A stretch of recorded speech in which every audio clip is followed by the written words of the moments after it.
क'क्राझार जिल्ला एबसुनिफ्राय दिनै नोंथांमोनखौ लिंहरनानै जोङो बेयाव फंनैसो बाथ्रा फोरमायनो थाखाय नोंथांमोनखौ लिंहरनाय जादों।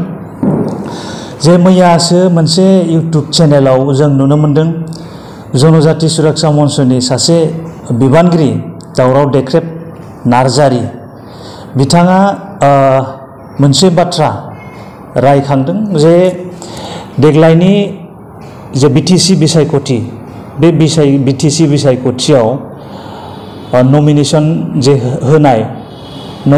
होनाय बियो जानानै थांबाय। दा बेयाव माखासे एसटि रिजार्भ कन्स्टिटुएन्सियाव एसटि नङै मानसिफ्रा नमिनेशन फाइल खालामदों होननानै बिथाङा रायखांदों। दा बेनि सायाव बबेबा डिसि अफिसाव थांनानै बिथांमोनहा अबजेक्शन खालामदों। बे बाथ्राखौ लानानै डिसि अफिसफोराव अबजेक्शन होनायखौ जोंबो मोजां मोनदों। नाथाय बे बाथ्राखौ लानानैनो बे बाथ्रानि सायाव अबजेक्शन होनो थांनानैनो दुलाराय बर' फरायसा आफादखौ टारगेट खालामनानै दुलाराय बर' फरायसा आफादनि आफादगिरि दिपेन बर' बिथांखौ टारगेट खालामनानै जे बाथ्रा बुंदों बिथाङा ट्राइबेलनि सायाव बा सेक्स शिड्युलनि सायाव जेबो बाथ्रा बुङाखै, जेबो बिनि सायाव खोथा बुङाखै। बेबायदि होननायासो बिथांनि मुल एजेन्डा बा मुल अबजेक्टिभ बायदि जों मोनदों। जे खामानिखौ जे इनिसियेटिभखौ बिथाङा लादों बेखौ जों मोजां मोनदों आरो बियो बयनिबो थाखाय वेल एन्ड गुड। नाथाय बेखौ बुंनो थांनायावनो बबेबा मोनसे आफादखौ दुलाराय बर' फरायसा आफादखौसो सोंखारिनो थांनाया बेयो जोंनि थाखाय मोजां जायाखै। दा दुलाराय बर' फरायसा आफादा ट्राइबेल इस्यु बा सिक्स शिड्युलनि इस्यु बेयाव मालाबाबो सिरि थाबोआखै, बेयाव मालाबाबो जेबो खोथा बुङालासे थाबोआखै। माखासे सान सिगां सोरबा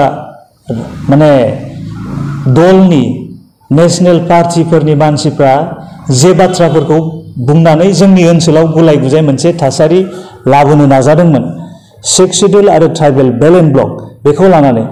दा बे टाइमावबो बे सिटुएसनावबो दुलाराय बर' फरायसा आफादनिफ्राय स्ट्रं मोनसे अबजेक्शनखौ होबोदों, स्ट्रं माखासे स्टेटमेन्टफोरखौ होबोदों। बे बाथ्राखौ दावराव देख्रेबमोन बादिया नुसनदोंना नुसना बा बुजिदोंना बुजियाखै जोङो बेखौ मिथिस'नो हाया। बिथांमोनहा जे खोथाखौ लानानै जे मोनसे थांखिखौ लानानै हाबा मावनो थांदों बेखौ एरायनानै एबसुखौ सोंखारिनायासो बिथांमोननि आसल एजेन्डा जानायखौ जों नुनो मोन्दों। खालि बे बिथिङावल' नङा, गुबुन गुबुन बिथिङावबो।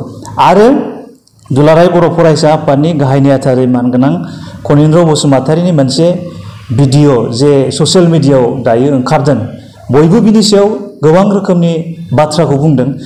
जे बिथाङा बुंदों दुलाराय बर' फरायसा आफादनि मावथि बिबानगिरिफोरखौ लानानै बेयाव मोनसे सावरायनाय जादोंमोन।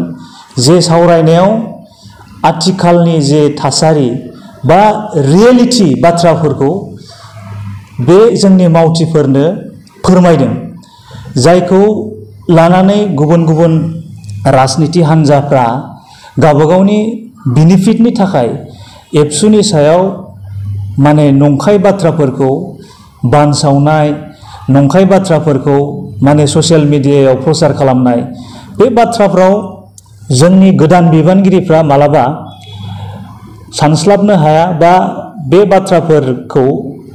बाथ्राफोरनि सायाव एसे कनफिउज मालाबा जानो नागिरो। बे बाथ्राफोरखौ लानानै मोनसे क्लियार बाथ्राखौ बेयाव फोरमायनाय जादों।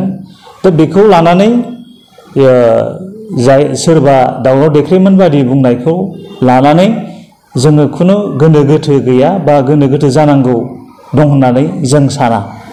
बेखायनो जे ट्राइबेल इस्यु बा सिक्स शिड्युल इस्यु बेयाव दुलाराय बर' फरायसा आफादा मालाबाबो खुगा मुथुनानै थायाखै, सिरि थाबोआखै।